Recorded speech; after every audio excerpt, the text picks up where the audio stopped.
Salut à tous, on se retrouve pour une vidéo spécialement consacrée à l'actu du Barça et on va donc commencer par le cas de Lamine Yamal qui fait beaucoup parler de lui au sein du club parce que déjà dans un premier temps on voit pas mal de vidéos circuler sur les réseaux sociaux où on le voit dribbler et s'amuser lors de ses entraînements, mais aussi parce qu'il y a des informations qui sont tombées comme quoi il est vraiment impressionnant et comme quand même les joueurs parlent du fait qu'il est inarrêtable, qu'il n'arrive pas à lui prendre le ballon et on comprend qu'il a donc d'énormes aisances techniques.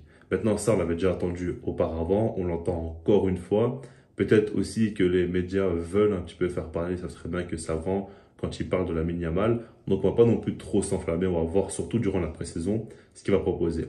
Maintenant, ce que j'aimerais dire, c'est qu'il a eu 16 ans. Il a eu donc le 13 juillet et c'est très important parce que cet âge-là te permet de signer ton premier contrat pro dans le football et c'est ce qu'il va donc faire. Le Barça voudrait même clôturer son contrat avant le début de la pré-saison.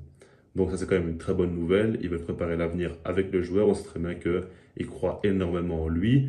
Et on avait même vu des informations comme quoi c'est possible que dès cette saison, il joue avec l'équipe première et il commence véritablement à avoir du temps de jeu. Ça, c'est quand même assez surprenant. Alors on verra si ça se confirme ou non.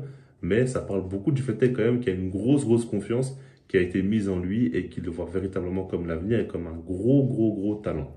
Maintenant, ce que j'aimerais dire, c'est que selon moi, donc déjà, c'est une très bonne chose de pouvoir le voir durant la pré-saison aux États-Unis. On va voir un petit peu ce qu'il vaut. On va voir aussi surtout comment Xavi va l'utiliser, à quel poste, parce qu'il avait joué donc au poste d'ailier gauche face au Real Betis.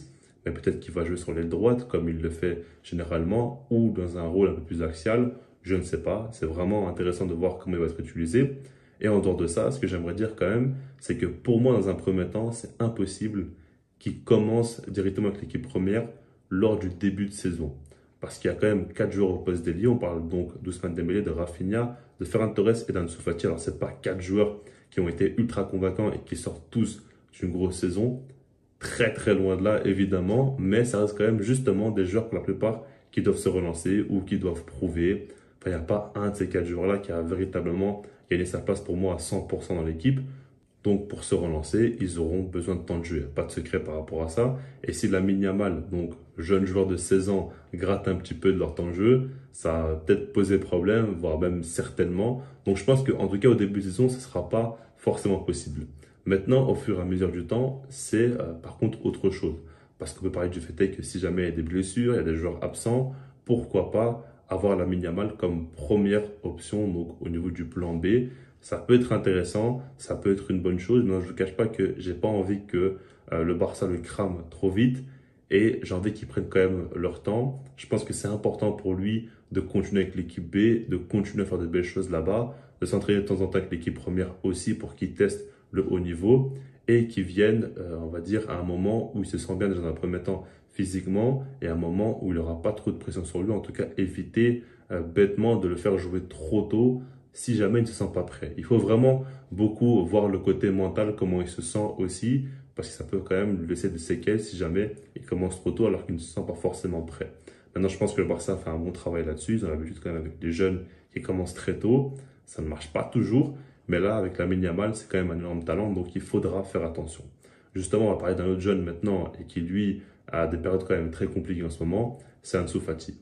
Par rapport à ce joueur, j'aimerais parler un peu de lui. On a vu quand même Laporta qui a fait une déclaration comme quoi il croit beaucoup en Ansu Fati et qui pense qu'il peut encore réussir au Barça, qu'il ne veut pas le vendre, etc.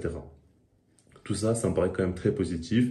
Je pense que dans un premier temps, c'est important de faire ce genre de déclarations-là qui pourront donc faire plaisir aux joueurs et le remettre un petit peu en confiance. Parce qu'évidemment que si jamais il nie les questions sur Ansu Fati, il peut faire comprendre qu'il ne compte pas forcément sur lui, qu'il ne faut pas forcément confiance et ça peut mettre à mal le joueur. Là, ce n'est pas le cas, c'est l'inverse. Donc déjà, dans un premier temps, c'est bien au niveau comme de la Porta, mais par rapport à mon avis personnel, je vous dis la vérité, je crois encore en Ansu Fati. J'ai toujours dit que je continue à croire en lui. Pour moi, c'est un joueur qui a beaucoup trop de talent et évidemment qu'il faut prendre en compte le fait qu'il a eu une très grosse blessure, qu'il a eu 2 rechutes et qu'il a eu plusieurs opérations ratées. Si je ne me trompe pas, il en a eu 3 qui ont été ratées quand même.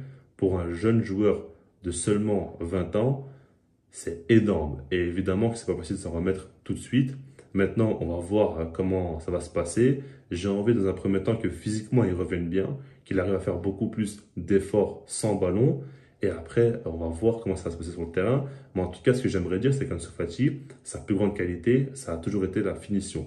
depuis le début de sa carrière. Aujourd'hui, on voit qu'il a beaucoup raté. Mais pour qu'un joueur marque plus de buts, il faut plus de confiance. Donc je pense quand même que Xavi a aussi sa part à jouer là-dedans. Il n'a pas toujours été top avec lui. Il n'a pas toujours donné beaucoup de continuité à Ansu Fati. Maintenant, je pense que c'est le moment de lui faire un peu plus confiance. Ferran Torres n'abrite pas forcément plus que lui. On a vu qu'Ansu Fati a fait une bonne toute fin de saison. Elle a bien joué avec l'Espagne aussi, notamment face à la Croatie lors de la finale de la Ligue des Nations. Alors évidemment, c'est pas non plus des matchs extraordinaires, surtout en Liga. C'est des matchs qui ne comptaient plus. Et avec l'Espagne, c'est pas non plus la compétition de l'année, c'est pas la Coupe du Monde ou quoi. Mais c'est quand même une note positive sur laquelle il s'est donc arrêté la saison passée. Et c'est ce sur quoi on va rester. J'aimerais maintenant qu'il continue avec la pré-saison. Si jamais il est décisif durant la pré-saison, il montre quand même une bonne mentalité, beaucoup de conviction, etc. Ça peut faire du bien et ça peut jouer en sa faveur pour la suite. Donc en tout cas, moi j'ai envie de croire encore en lui. Je pense que Xavi devra le mettre en confiance. Et je pense que dans un premier temps, il faudra qu'il retrouve plus facilement le chemin des filets pour qu'ensuite il reprenne vraiment confiance en lui et que dans le jeu aussi, il apporte plus puisque ce n'est pas simplement un finisseur. C'est un joueur qui peut aussi dribbler, qui peut aussi provoquer, qui apporte de par sa qualité de passe, etc. Et c'est ce que j'ai envie de voir. Donc voilà, moi je pense qu'Ansu Fati a sa carte à jouer encore, que le vendre aujourd'hui ce sera quand même assez bête, surtout que si jamais tu le vends aujourd'hui, tu vas le vendre un petit peu au rabais, vu la mauvaise saison qu'il a fait, vu toutes ces blessures qu'il a enchaînées, il n'y a pas non plus beaucoup de certitude physique par rapport au joueur. Et dans tous les cas, économiquement comme sportivement, pour moi, ce serait une mauvaise idée de le vendre. Je pense qu'il peut encore beaucoup apporter et que, quitte à le vendre, autant le faire à un moment donné où il montre de belles choses pour pouvoir profiter de ça et le vendre à une grosse somme. En tout cas, voilà. Dites-moi votre avis, pensez par rapport au cas de Lamine Yamal, comment le Barça devrait gérer cela, et puis par rapport aussi à Ansu Fati, est-ce que vous croyez encore en lui ou non? Je vous laisse là-dessus, puis sinon moi je vous dis peace.